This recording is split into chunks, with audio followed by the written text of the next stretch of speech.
जे लाभार्थी आहेत लाडक्या बहिणीचे ते तशाच पद्धतीने राहणार आहेत।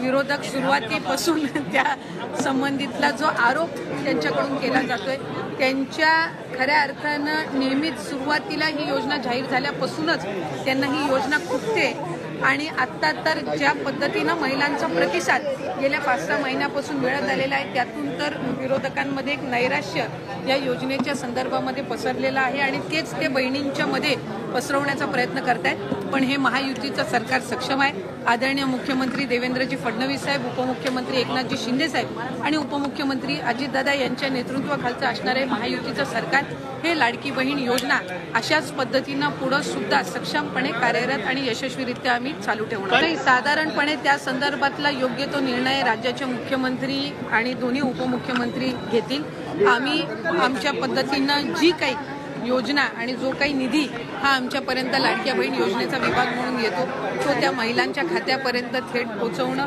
ही यंत्रणा अधिकाधिक सक्षम करणं आणि त्याचबरोबर पुढच्या कालावधीमध्ये आम्ही जसं नागपूरमधलं आज आपण एक उदाहरण बघितलं की 3-3.5 हजार महिलांनी एकत्र मिळून त्या ठिकाणी पतसंस्था स्थापन केली आणि 30 लाखाचं त्यांचं हक्काचं भांडवल त्यांनी या योजनेच्या अर्थसहाय्यातून उभं केलं। तशाच पद्धतीचा पॅटर्न प्रत्येक जिल्ह्यामध्ये महिलांनी एकत्रितपणाने यावं आणि आर्थिकरित्या सक्षम व्हावं। त्यामुळे त्यासाठी आम्ही अधिकाधिक विभाग म्हणून लक्ष केंद्रित पक्ष का एक आरोप है ताई कि जानबूझकर जो है नाम काटे जा रहे हैं, नए नियम लाए जा रहे हैं। पहले चुनाव के समय ये नियम नहीं थे। हमने एक भी नियम GR जो हमने पहले जो अनाउंस किया था उसमें एक भी हमने आज तक कोई नियम बदला नहीं है, आगे भी नहीं।